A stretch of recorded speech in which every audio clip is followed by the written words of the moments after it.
নমস্কার, আজকে আমি আর একটা নতুন ব্লগ শুরু করছি। এই দেখুন আমরা একটা নতুন জায়গায় এসেছি, জায়গাটার নাম পাগলাখালি। প্রথমে অটো থেকে নেমে আমরা একটা বাঁশের ব্রিজের দিকে যাচ্ছিলাম, ওখান দিয়েও যাওয়া যায়, কিন্তু আমার বোন বলল না দাদা নৌকা দিয়ে যাব। তাই বোন আর কাকা মিলে আর আমি মিলে নৌকার দিকে যাচ্ছিলাম। দেখুন ওইখানে উনি বসে থাকেন, আরও নৌকা আছে, দুটো তিনটে নৌকা এপার ওপার একটু এগিয়ে দেয়, 5 টাকা করে নেয় প্রত্যেকের জন্য। আপনারা যেতে চাইলে সর্বপ্রথম মাঝদিয়া স্টেশনে আসবেন, ওখান থেকে যদি আপনারা বলেন যে পাগলাখালি যাব, সোজা অটোতে এখানে নিয়ে আসবে, 40 টাকা ভাড়া নেয়। তারপরে বোন বলছে আমাকে একটু ফটোশ্যুট করে দাও দাদা, করে দিলাম। তারপরে নৌকাটায় আরও কিছু যাত্রী এলো, বেশ আমরা ওপারের দিকে রওনা দিলাম। দেখুন কি দারুণ পরিবেশ চারপাশে।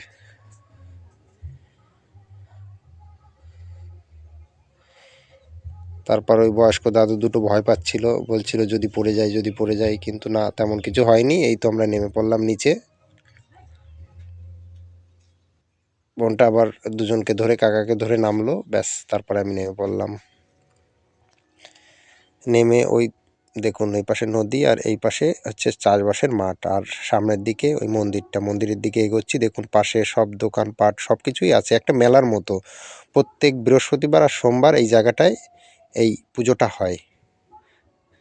দেখুন সব আস্তে আস্তে আস্তে আস্তে লোকজন যাচ্ছে, ওখানে ভালো লোকজন হয়। আর দেখুন অনেক গাছপালাও আছে এখানে। এই দেখুন দোকানগুলো এখন থেকে জমজমাট শুরু হয়েছে, আমরা একটু সকাল সকালেই গিয়েছিলাম। আর এখানে রান্না বান্না হচ্ছে, যার যা ইচ্ছা এখানে এসে মানত করে মোটামুটি একটু খিচুড়ি সবজি ভাত যে যেমন পারে সেরকম করে ভক্তদের দিয়ে দেয়।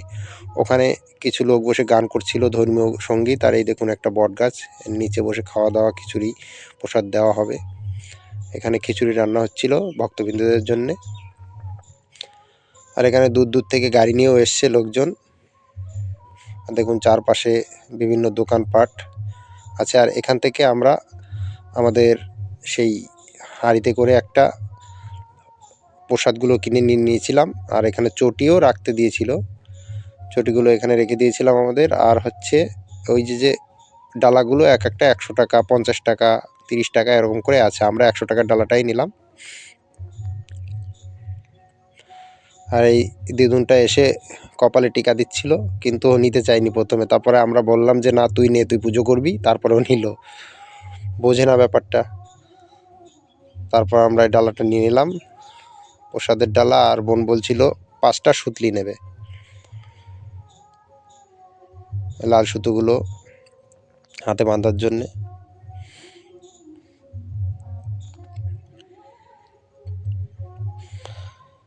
এই প্রসাদের দোকান আরও অনেকগুলো দোকান আছে, সামনে দেখাচ্ছি আপনাদের। আর এই আমরা মন্দিরের পথে রওনা করলাম। আর এই দেখুন দোকান, এখানে অনেকগুলো দোকান আছে। ওই একটা দোকান সামনে পেয়েছিলাম, ওটার থেকে আমরা নিয়ে নিয়েছিলাম। আপনারা পারলে ভিতর থেকেও নিতে পারেন।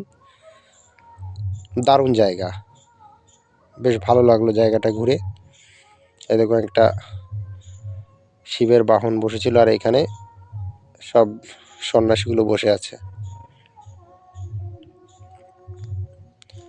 আমার বোন আর কাকা আস্তে আস্তে হাঁটছিল, আর আমিও প্রণাম করে নিয়েছিলাম ক্যামেরা করতে করতে। আর উপরে ঘন্টা আছে, সবাই এক একবার করে বাজিয়ে দিচ্ছে।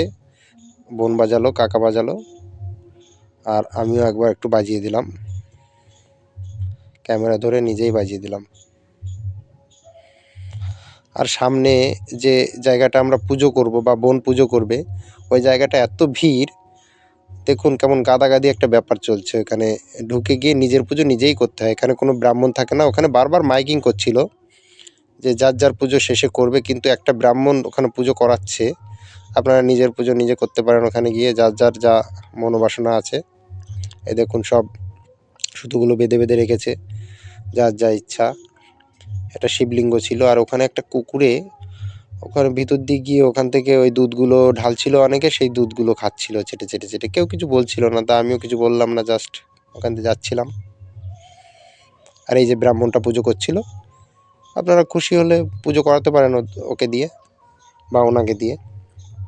দেখুন এখানে ধূপ রাখতে রাখতে রাখতে রাখতে ব্যাপারটা ভরে গেছে। আর এই হচ্ছে একটা হল রুম। বেশ এখানে কি হয় আমি জানি না, কোনো হয়তো অনুষ্ঠান হয়। আজকের ভিডিওটা এখানে